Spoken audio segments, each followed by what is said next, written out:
Hello friends, Swati here.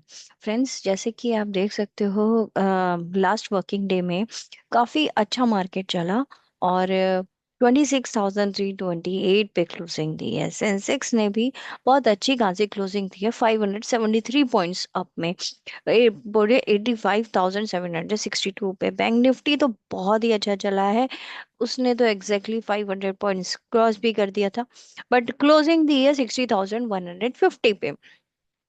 तो bank Nifty जैसे कि बहुत पॉजिटिव रहा, तो उसने अच्छी खासी 500 के ऊपर क्लोजिंग दी है, और सेंसेक्स ने भी 570 की क्लोजिंग दी है। निफ्टी ने भी ऑलमोस्ट 200 पॉइंट्स अप में क्लोजिंग दी है। राइट, बट एशियन मार्केट्स कुछ में सिर्फ जापान मार्केट चला और बाकी मार्केट कुछ खास नहीं चले। यूरोपियन मार्केट ने भी कुछ खास नहीं किया, कंसोलिडेशन में ऑलमोस्ट निकाला है, और अमेरिकन मार्केट में 300 पॉइंट्स में अप में क्लोज हुआ। राइट। तो अमेरिकन मार्केट भी इतने खास नहीं चले जितना कि हमारा मार्केट चला है। बाकी अगर हम टोटल देख लें तो 26,328 पे हमारा निफ्टी क्लोज हुआ था, और बैंक निफ्टी 60,150 पे। अब इसके ऊपर या नीचे क्या सिनेरियो बनता है? इंडिया विक्स आप देख सकते हो 9.4 है। जब तक ये 10 के नीचे है हम पॉजिटिव ही रहेंगे, जैसे कि मैंने पहले भी कहा था। जब तक हम इंडिया विक्स हमारा बहुत ज्यादा बढ़ नहीं रहा है, 12 के ऊपर नहीं जा रहा है, तब तक हम पॉजिटिव ही रहेंगे। या तो कंसोलिडेशन चलेगा या पॉजिटिवनेस चलेगी। राइट। सिर्फ डीआईआई के भरोसे नस्दाक ने कंसोलिडेशन में ही क्लोज किया था। फ्यूचर्स अभी जो है गिफ्ट निफ्टी दिखा रहे हैं 541 पे, तो कुछ खास नहीं है, फ्यूचर्स वहीं पे खुलने चाहिए, जैसे कि अभी दिख रहा है। राइट। एसएनपी का विक्स भी आपका काफी कम हो गया है, 16 से भी कम हो गया है, 15.98। इंडिया, अगर आईटी स्टॉक की बात करें तो स्टॉक में अभी देखते हैं, पर आईटीसी ने काफी नीचे पे क्लोजिंग दी है 350 पे। करेंसी की बात करें तो 90 के अबव चला गया है। यूएसडी आईएनआर के अगेंस्ट, यूएसडी आईएनआर के अगेंस्ट। राइट। तो हमारा करेंसी जो है बहुत ज्यादा वीक हो रही है, वो थोड़ा सा एक दिक्कत वाली बात है, अदरवाइज सब कुछ बहुत अच्छे से चल रहा है। गोल्ड भी आपका बढ़ा हुआ था। राइट, 4400 के ऊपर फिर से बढ़ गया है, 4400 के ऊपर। थोड़ा सा हमारे मार्केट के लिए नेगेटिव हो सकता है, या नेगेटिव मतलब कंसोलिडेशन में ही रह सकता है। जब तक इंडिया विक्स बहुत ज्यादा नहीं बढ़ रहा है, तब तक हमारा मार्केट काफी अच्छा चल रहा है। राइट। और एफआईआई की प्रेजेंस जो है अभी फिलहाल कम है, जैसे कि फर्स्ट वीक सेकंड वीक रहेगा ये ऑलमोस्ट इस साल का। तो अभी थोड़ा सा ऐसा ही चलेगा मार्केट। नेक्स्ट वीक से थोड़ा सा एफआईआईज की एंट्री होनी शुरू हो जाएगी। राइट। मतलब स्टार्ट तो आज भी हो जाएगी, बट काफी लोग नहीं आते हैं वहां पे, ठंड बहुत होती है, तो काफी हाइब्रिड में रहते हैं काफी लोग। राइट। अब चार्ट्स रीड कर लेते हैं। निफ्टी ने एग्जैक्टली वहीं पे बिल्कुल लेवल हाई पे ही क्लोजिंग दिया, अब इसके ऊपर टिकना 350 पे। राइट। जैसे कि हमने पहले भी बात करी थी कि ये यहाँ से निकलेगा, इस तरह से निकलेगा, तो यहाँ तक जा सकता है मैक्सिमम। यहाँ पे रिजेक्शन है, रिजेक्शन अभी भी बना हुआ है। जब तक ये 320 328 पे क्लोजिंग दी है, 350 60 के अबव नहीं रहता है। 360 पे एक रिजेक्शन पॉइंट है, ये वर्चुअल रिजेक्शन कहेंगे हम इसको। ठीक है। यहाँ पे जैसे ही निकलेगा ये फटेगा, जो कि 500 तक जा सकता है।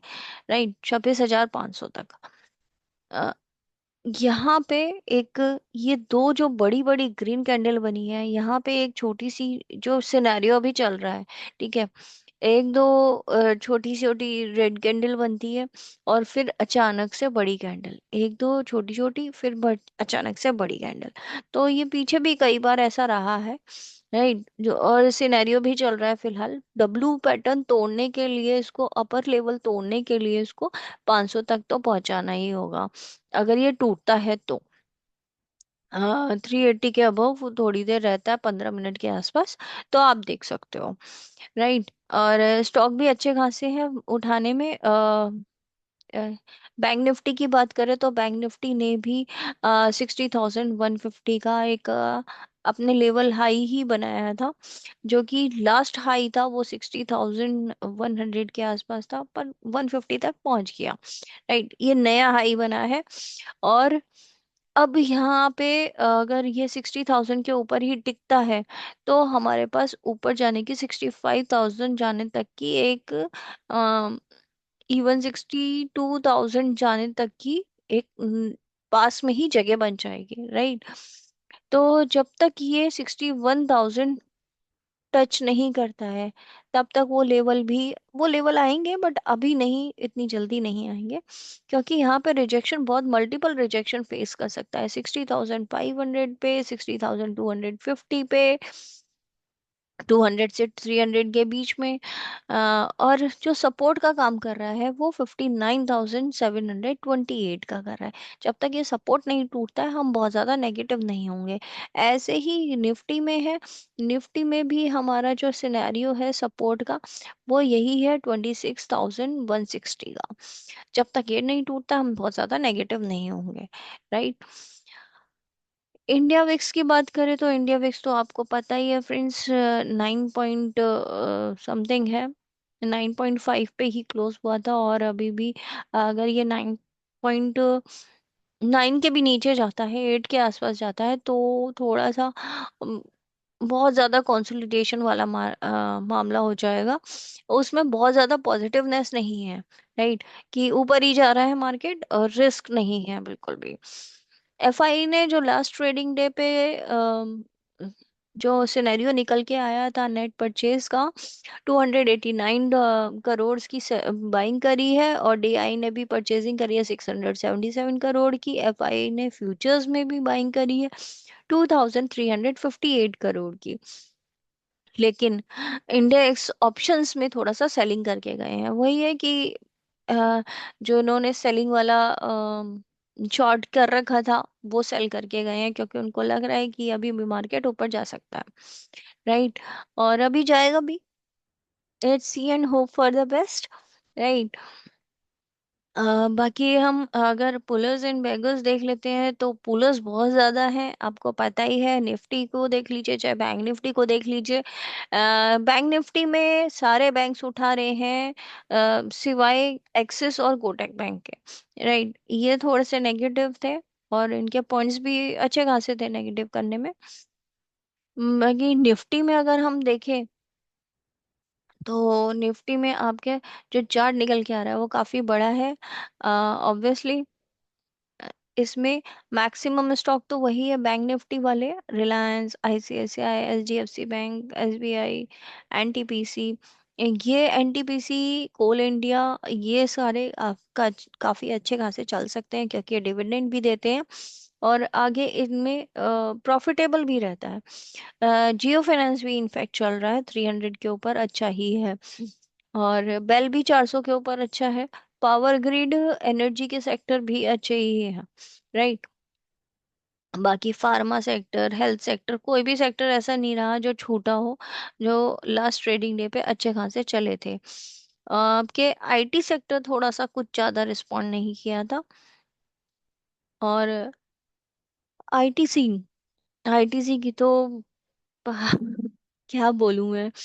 आईटीसी ने 350 पे क्लोजिंग दी है। अब यहाँ पे उठाने का अभी बन नहीं रहा है। उसको चार्ट पे देख लेते हैं, आईटीसी का अगर चार्ट देखना है किसी को। राइट। चार्ट यहाँ पे भी देख लेते हैं, चार्ट देखते कैसे हैं। यहाँ पे आईटीसी डालेंगे, यहाँ स्टॉक्स सेलेक्ट कर लेते हैं, ये investing.com है। यहाँ पे एनएसई बीएसई, आप जिसमें ट्रेडिंग करना चाहें आप उसको सेलेक्ट कर सकते हो। राइट। इस तरीके से 345 तक गया था ये, और 350 पे एट द लास्ट इसने क्लोज किया। पर अब कितना नीचे जा सकता है अब ये, जितनी परचेजिंग हुई थी अभी भी लोग इतना ज्यादा सेल नहीं कर रहे हैं। राइट। तो इसमें मई 2025 में बहुत ज़्यादा परचेसिंग हुई थी कि बहुत कंसोलिडेशन में चल रहा है, बहुत ज़्यादा लोगों ने खरीदवाया था बहुत ज़्यादा। बट ड्यू टू जीएसटी, ये जो नया टैक्स एनरोल हुआ है कि 40% टैक्स लगेगा इन टोबैको, तो इसकी वजह से बहुत ज़्यादा ये नेगेटिव हो रहा है। राइट। तो देखते हैं ये कहाँ पे जाके सपोर्ट लेगा। अभी फिलहाल सपोर्ट तो इसका 300,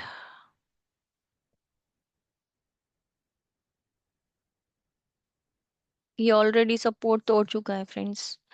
तो मुझे नहीं लगता अभी फिलहाल हम इसमें परचेजिंग कर सकते हैं। Right? अगर ये 360 के अबव रहता है तो हाँ हाँ हम इसको परचेजिंग में ले जा सकते हैं, क्योंकि ये यहाँ तक तो एटलीस्ट पूरा करेगा ही करेगा। राइट।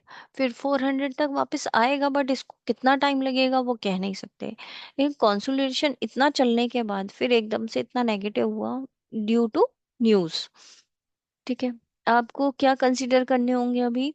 एफ फेड की मीटिंग है, डीआई की मीटिंग है, और आपको कुछ फोकस में रखना होगा कि ऐसा कुछ एक्सप्लोजन वगैरह ना हो, ऐसी कोई वॉर की सिचुएशन ना बने, क्योंकि बहुत जगह से वॉर की सिचुएशन बनती हुई नजर आ रही है। तो वो एक नेगेटिव सिनेरियो हो सकता है। एमएसएमई और हाउसिंग ये काफी अच्छा चल रहा है, और ग्रोथ भी अच्छी खासी है। राइट। बाकी देखते हैं क्या कर सकते हैं आगे, क्या सिनेरियो रहता है नेक्स्ट वीक का। इस वीक पॉजिटिव रहना चाहिए। पॉजिटिव तो आज 2 दिन तो एटलीस्ट पॉजिटिव रहना चाहिए। एक ग्रीन, दो ग्रीन कैंडल बने हैं, बीच में एक रेड कैंडल है छोटी सी। तो देखते हैं कितना कंसोलिडेशन चलता है, 5 मिनट का, 10 मिनट का। आपके ऊपर डिपेंड करता है टाइम फ्रेम आप क्या रखते हैं। राइट। तो देखते हैं, let's see and hope for the best. आप बताइए, आप कमेंट करिए कि आपको कैसा लगता है जब ये प्रिडिक्शंस हमारे बिल्कुल सही होते हैं, एक्यूरेट होते हैं। एनालिसिस कैसा लगता है आपके? ये एग्जैक्टली प्रिडिक्शन नहीं है, एनालिसिस है। जब आप सारे वेरिएबल्स को कंसिडर करके चलते हैं तो हमारे 90% एक्यूरेसी रहती है। राइट। जो वो, चाहे वो मैथ्स हो, चाहे कैलकुलेशंस हो, इकोनॉमिक कैलकुलेशंस हो, चाहे वो कुछ भी हो, तो बड़े बड़े जो एनालिस्ट हैं वो यही करते हैं। वो कौन कौन से ट्रेंड्स फॉलो करते हैं, कौन कौन से वेरिएबल्स लेके चलते हैं, वो डिपेंड करता है। राइट। तो let's see and hope for the best. और आप बताइए कमेंट करके आप कहाँ चाहते हैं मार्केट को, और कहाँ तक पहुंचाना चाहते हैं। Thank you. Thank you so much.